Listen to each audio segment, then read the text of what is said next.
राज्य समवाय हस्ततंत्र और बयनशिल्प मंत्री प्रदीप बल सामंत सान भाई नाँ पेट्रोल पंपरू पेट्रोल कम अधिक पानी बाहरुछि। बाइक चालक माने सेठाकु जाई यार प्रतिवाद करिबारु कर्मचारी सेमाने नाली आखि देखाइथिबा अभियोग होइछि। अन्य पक्षरे पेट्रोल पंप कर्मचारी सफेई दे कहिसंती एयर पाइप रे लीकेज थिला। गतकाली वर्षा होइथिला जहा फଳରେ स्टोरेज टांकी रे पानी पसि जाइथिबो। कर्मचारी सफेई को किंतु ग्राहक ग्रहण करने नाराज। टांकी रे दीर्घ वर्ष होला पानी मिसा पेट्रोल बिक्री कर स्थानीय लोके अभियोग करने सहित सेमाने एई कारणरू सेठारे तेल पकाउ नथुवा कहिसंती। अपरपक्षरे मालिक रमणी रंजन बलसामंत निजे इंडियन ऑयल पेट्रोल पंप वाणिज्य संघर सभापति थिबा सूचना मिली। निजे सभापति थाई निज पेट्रोल पंप रे अपमिश्रित तेल बिक्री होता कथा को नहीं साधारण तीव्र प्रतिक्रिया ग्राहक कहते अपरपक्षे एठारे शह शह संख्यार ट्रक तेल पकाउथुवा बेले petrol pump Konark petrol pump रे पेट्रोल बदल पानी बाहर डीजेल रे मध्य पानी मिसिथुवा आशंका सृष्टि होछि। इंडियन ऑयल पक्षरु ए टांकी ऊपर दृढ़ कार्यानुष्ठान ग्रहण करबाकू दाबी कथा। धन्यवाद आपनको जेटा आगुरु आमे जानिचु एटा ए कथा आज नुह 5 वर्ष होला भी आलोचना चली जे सुकिंदार जो पेट्रोल पंप हेछि एटा हमर Konark petrol pump doctor Pradeep बल सामंत को सान भाई रमणी रंजन बल सामंत को नारे अछि। सेटा आमे जानिचु समस्त तांकर बोली एवं लोक माने जेतेबेले भी जानती मोर जानिबारे मु प्लान ताकू नेकी जाय हम घर पाखा पाखी पिला 4-5टा जाउछन तांको बितले नेकी जाय से माने कोनते आमे एटी पेट्रोल पंप रे पेट्रोल पकेबुनो काहेकि ना एटी पानी मिसा जाउची बोली माने जो डाउट टाकू मु आगुरु भी जानिथिली एवं आमे से मु तांको पचार कोडी पेट्रोल पकेबो ना जदी पकेबो कालिया पटना पेट्रोल पंप रे पकेबो नचेत आमे डुबुरी गला बेलू बां साइड जो पेट्रोल पंप आमे सेठी पकेबो। ए कथा आजिर नुह ए कथा आगुरु मध्य आलोचना चलीथिला जे एबे एमती घटना घटी जेहेतु कौन या कौन कार्यानुष्ठान हवा दरकार जेहेतु से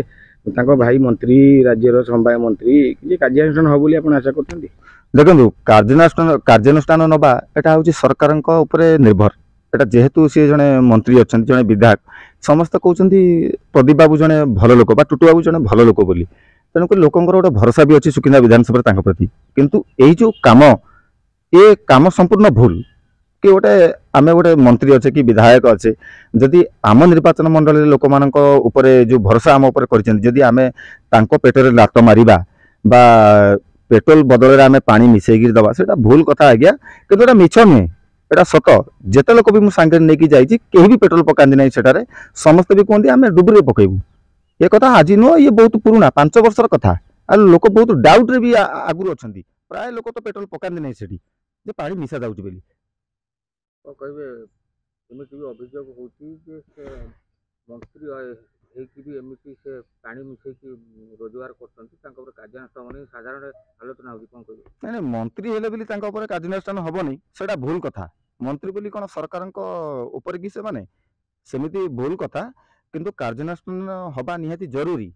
एवं से पेट्रोल पंप को बंद कर दियंतु कौन असुविधा अच्छी जदि आपन को व्यापार करिवार अच्छी ठीक ठीक लेवल रे आपन व्यापार करंतु हमर किछि कहिवार नै एटा कोनोसी कंट्रोवर्सी नुह कि बीजेडी बीजेपी समस्या नुह एटा हूँ साधारण जनता कथा मु निजे पेट्रोल पंप रे पेट्रोल पकईची किंतु लोक मत मना कर मुझे सांगे नहीं बाइक फेरे नहीं सेठू जे आपन एठी पकांतु नै आपन डुबुरे पकांतु कहीं ये चिंताधारा कहीं समस्त जहाँ को आप पचारे केते जन प्रमाण आप ये उपार्जन से कोटी कोटी टंका रोजगार करते निश्चिंत जदि जड़े पेट्रोल पानी बाहर से लोकर केते क्षति होउची जे इंजिन ऑयल पकाउची भल मंद करूची ता गाड़ी रे केते क्षति होउतबो से लोक जानथिबो जदि से लोकर एते क्षति होउतबो तेनकरी जे पेट्रोल रे पानी मिसौची तेनकरी तार केते लाभ होइतिबो से लोक निश्चिंत जानथिबो सुकिंदावासी भी जानथिबे एते किछ असुविधा नै। से सुदर्शन मालिक आज्ञा कोडी घर आज्ञा दामपसी घर हमर कौन है समस्या तेल पके नहीं कौन तुम असुविधा तेल पके आज्ञा नहीं तो जा से टांकी जा तेल पके 2-4 थर खंडे तेल पकेबू आगे आज्ञा बाटमला जो टांकी पाखे जो टांकीटा आमर है से टांकी आम तेल जा पको जा 3-4 मास तले पको से टांकी सीज होगा आज्ञा मो गाड़ी टीवीएस गाड़ीटा गाड़ीटा पूरा सीज होगा मुझे जापारे एत प्रोब्लेम तेल पकाऊँगी आ टांकी कौन एत धुआं बाहर से टांकी नहीं ग्यारेज देखेली ये भी बाग कले नहीं डुबुरी ग्यारेज नहीं आगे देखेली डुबुरी ग्यारेज देखिक पूरा भल कर 4,500 टका खर्च होगा କୋଉଠି କାମ କଲେ ଡୁବୁରିରେ? ଡୁବୁରିରେ ବୁଲେଟ୍ ଗ୍ୟାରେଜରେ ଭଲ ଗ୍ୟାରେଜରେ ଆଜ୍ଞା କାମ କଲି। ପୁରା ସିଜ୍ ହେଇଯାଇଛି, ତେଲ ବାହାରୁଛି, ପାଣି ପୁରା ବାହାରି ଯାଉଛି, ପୁରା ଏତେ ଖଣ୍ଡେ ଭଳିଆ ପାଣି ବାହାରିଲା ପୁରା ସେ ଟାଙ୍କିରୁ, ପୁରା ଧୂଆଁ ବାହାରିକି ପୁରା ସିଜ୍ ଓଳାଳି ହେଲା, ପୁରା ବହୁତ ଅସୁବିଧା ହେଲା ଗାଡି। ଆଉ ସେ ଗାଡିରେ କେବଳ ଏ ତେଲ ପ୍ରୋବ୍ଲେମ ଯୋଗୁ। ହଁ, ତେଲ ମାନେ ଖାଲି ପାଣି ଭଳିଆ, ଅଧା ପାଣି ଅଧା। ତେଲ କୋଉଠି ପକଉଛନ୍ତି? ଏଇନା ଡୁବୁରିରେ ଗ୍ୟାରେଜରେ ଆଜ୍ଞା ପକଉଛୁ ଆମେ, ନା ଡୁବୁରି ପେଟ୍ରୋଲ ଟାଙ୍କି ନା ଏଠି ଆମେ 6 ମାସ କି ବର୍ଷ ହେଲା ମୁଁ ପକଉନି। ଆଉ ମୁଁ ନାମ ନେଇଗଲି ତ, ଏଠୁ 4-6 ହଜାର ଟଙ୍କା ଖର୍ଚ୍ଚ ହେଇଗଲା। କଣ କରିବି, ଆମ ଗରିବ ଲୋକ, ଆମ କୋଠି ଲୋକ ଖାଉଛନ୍ତି, ତେଲ ପକେଇଲେ ସିନା ଗାଡ଼ିଟା ଚାଲିବ। ଠିକ ଭଲ ତେଲ ଟିକେ ପକେଇଲେ, ଆମେ ଡୁବୁରି ଭଲ ତେଲ ଟିକେ ଦଉଛି, ଭଲ ଟିକେ ତେଲ ଦଉଛି। ଆମେ ତେଲ ପୋଡୁ ପଡୁ 5-10 ଟଙ୍କା ଆରାମସେ ଯାଇକିରି ତେଲ ପକଉଛୁ ନା ଇଏ କରୁଛୁ। ଯାଜପୁରରୁ ଅକ୍ଷୟ ରାଉତ, ଓଟି ଲାଇଭ୍। ଅଧିକ ଖବର ଦେଖିବା ପାଇଁ ଓଟି ଲାଇଭ୍କୁ ସବସ୍କ୍ରାଇବ୍ କରନ୍ତୁ ଏବଂ ଏହି ଖବରଟିକୁ ଅଧିକରୁ ଅଧିକ ସେୟାର କରନ୍ତୁ।